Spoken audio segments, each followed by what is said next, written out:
I've been to Warwood, Benwood, Leewood, Kennywood, Ogleby, Bethany, Fallsby, West Liberty, Bellsville, Barnesville, Wellsville, Wintersville, Fishersville, Yorkville, Tiltonsville, Steubenville, Pittsburgh, Clarksburg, Jacobsburg, Wellsburg, North Wheeling, South Wheeling, East Wheeling, West Wheeling. I've been everywhere, yeah. I've been everywhere, yeah. Crossed the river there, yeah. Breathe that steel mill air, yeah. Travel, I've had my share, yeah. I've been everywhere.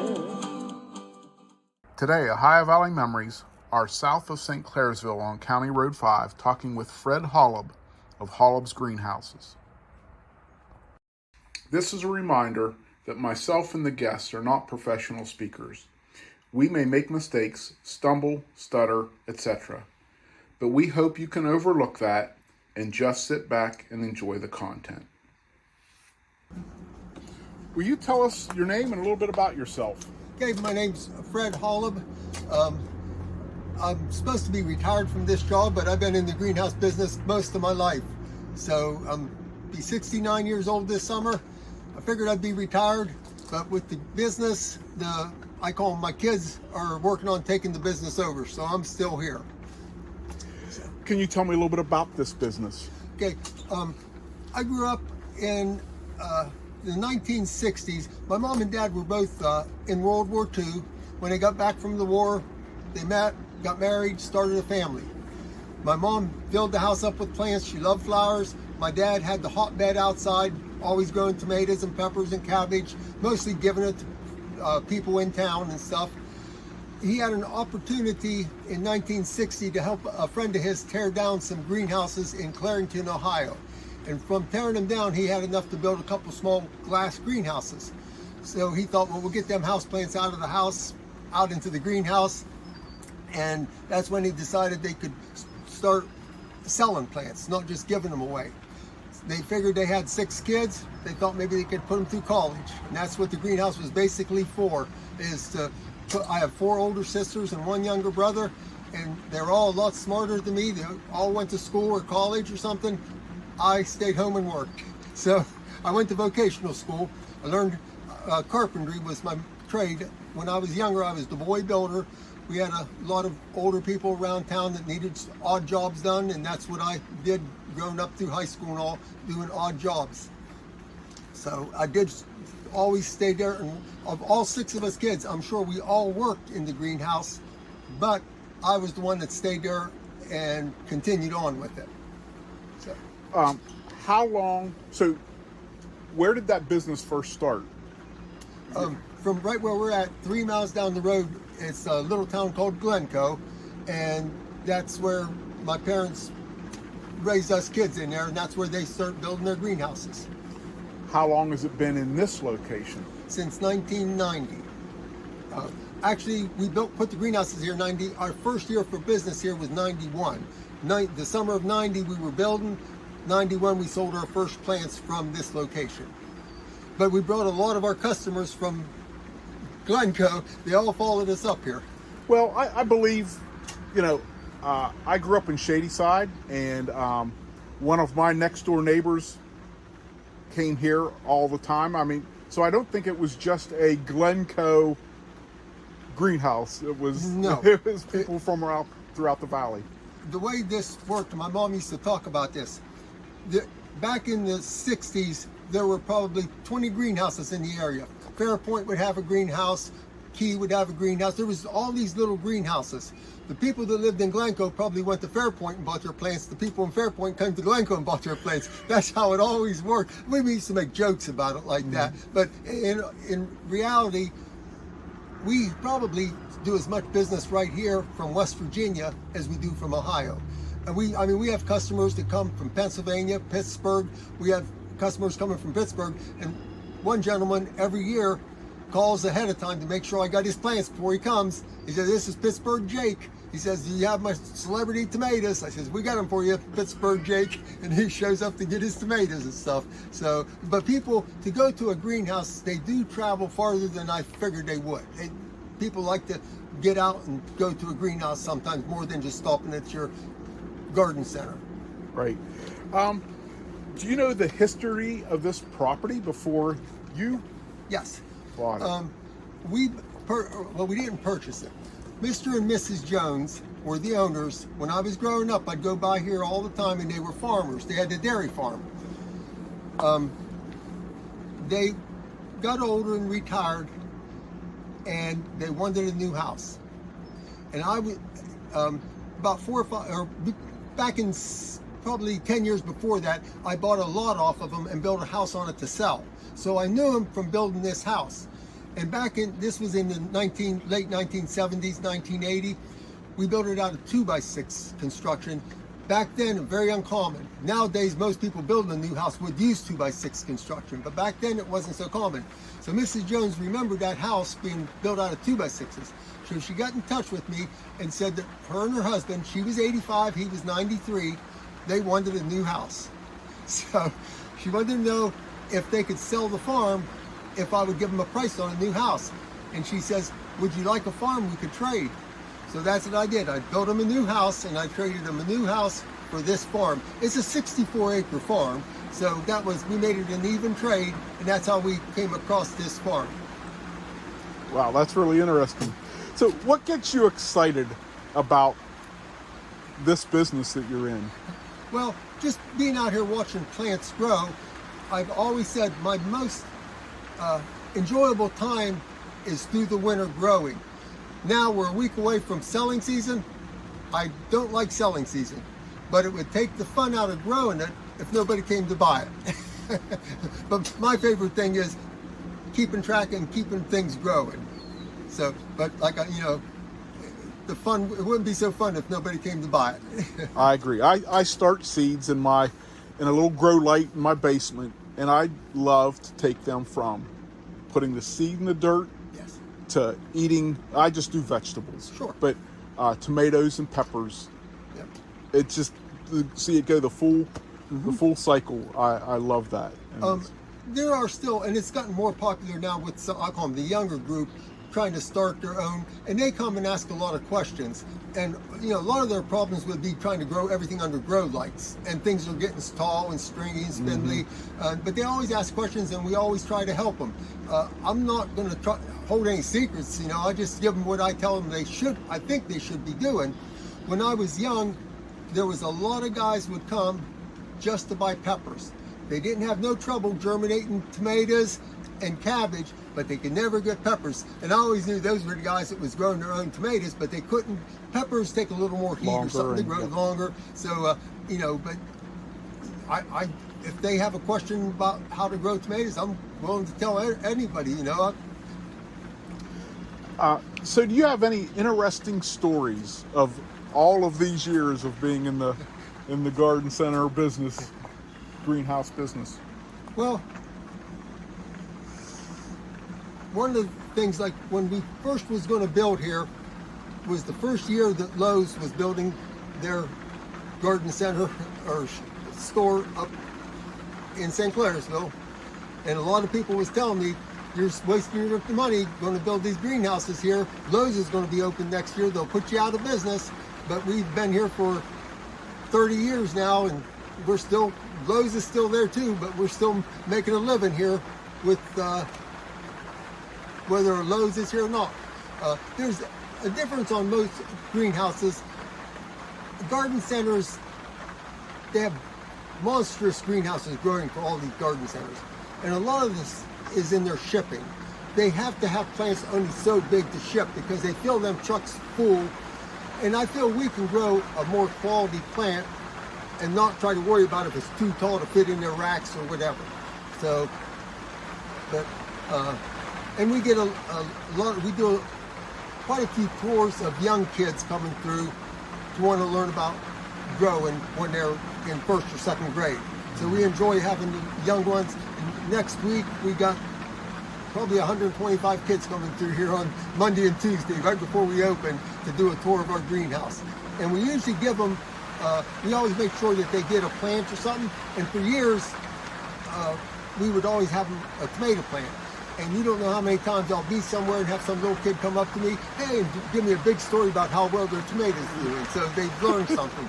But there are a good group of young people out there whose parents don't garden, they don't have flowers around, and they don't know where their pizza came from when they're eating pizza, How many employees do you have? I don't have no employees. It's all family. All family. Family and friends will come and help and stuff. So yeah, but there could be most days through the winter. There's maybe 3 of us, 4 of us working here. But my son and my son-in-law are doing most of the work on the growing end of it here now. So I just, I'm looking around here, and I know you open in April, and you usually close when you sell out around Father's Day, like the week before or something like that.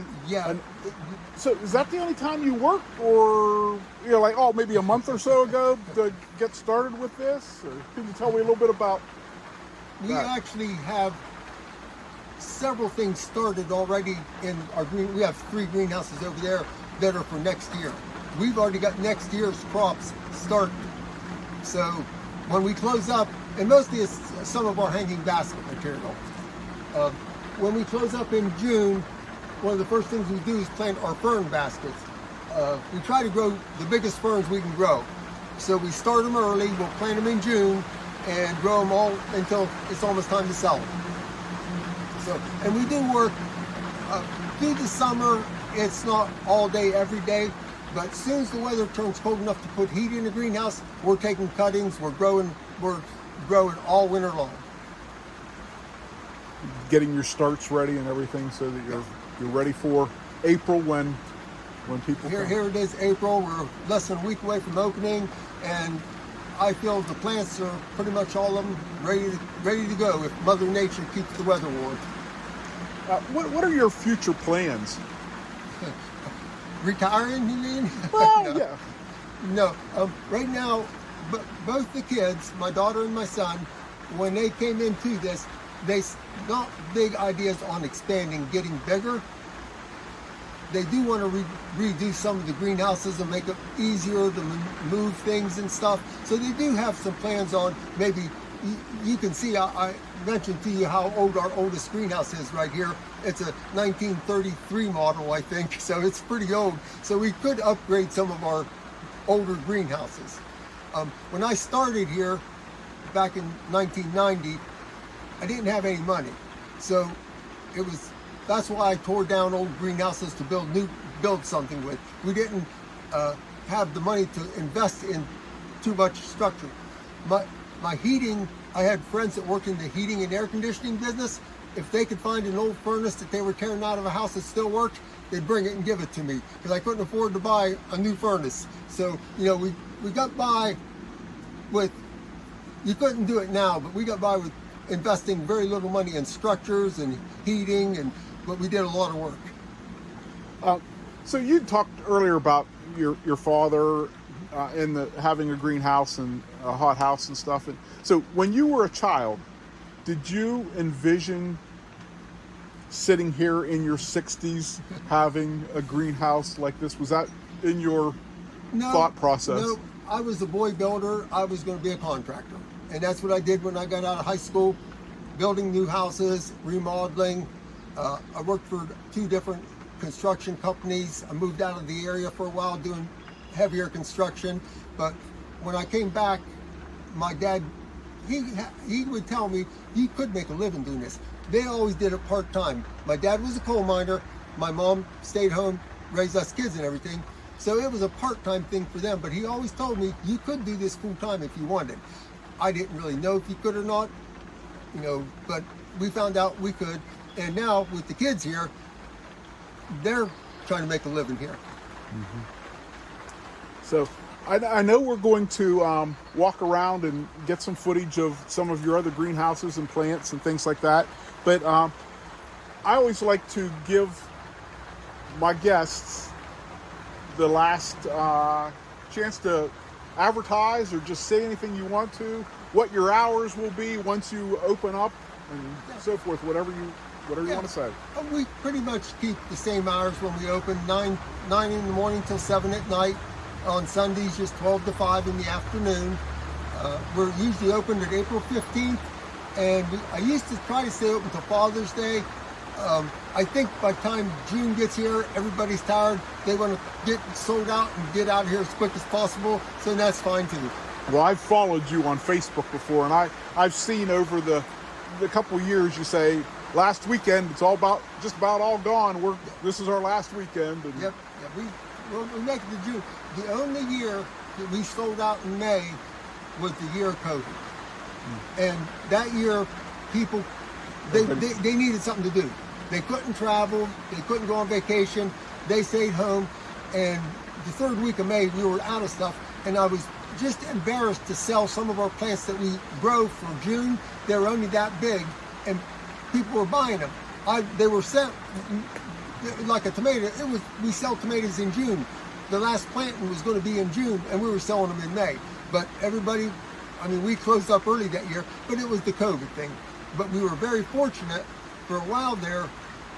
Some businesses couldn't be open. Hairstylists, you couldn't go get your hair done.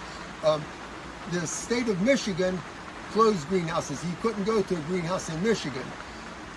They said there was different theories about it.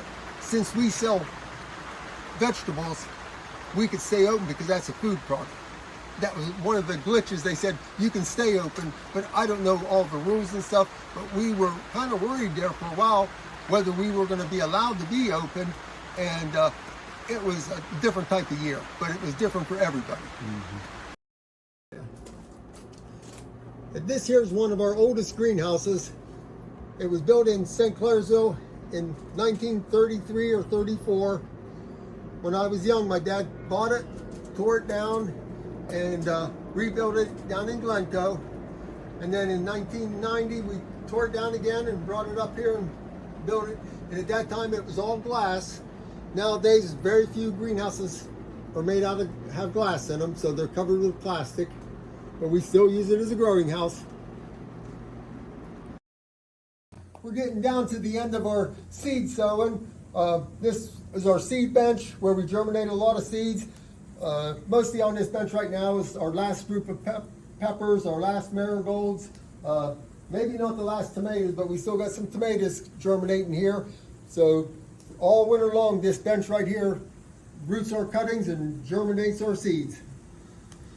We have 13 greenhouses, and almost everything in these greenhouses started on this bench. And is that heat down below? Yes, it's our propagating bench because it takes warmth to germinate seeds and root cuttings. So it's all hot water pipes and radiators in this house, and it's for the heat to help them germinate. We're getting ready for selling season, and we've got our vegetables all coming in here. Pretty soon people will be putting them in. And I was just saying, talking about how prices have changed since I was a kid. When I was young, one year I remember, we used to sell our tomatoes and peppers for 35 cents a dozen. That's 12 plants for 35 cents. And it was a big discussion with my mom and dad.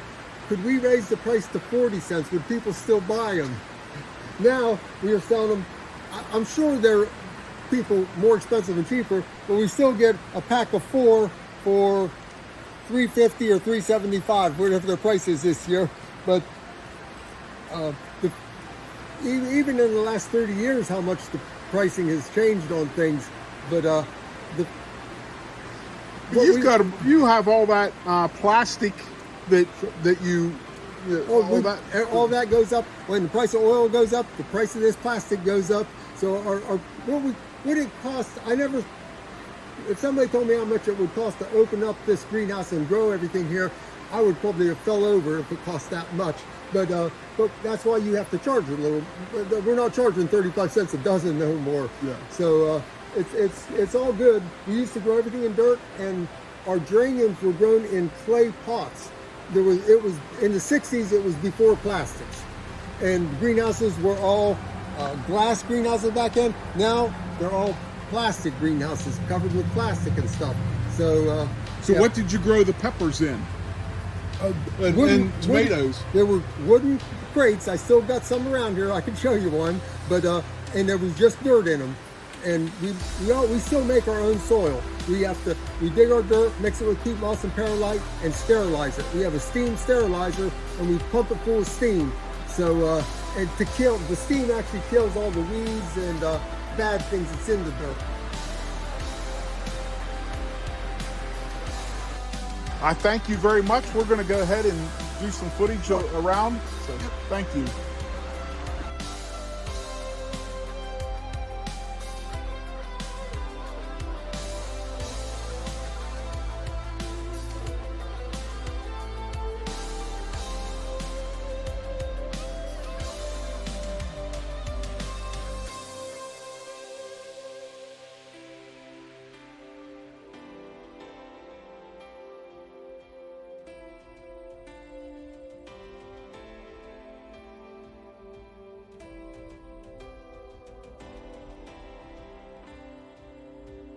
Thank you for watching. Please subscribe, like, and share if you want to see more videos like this.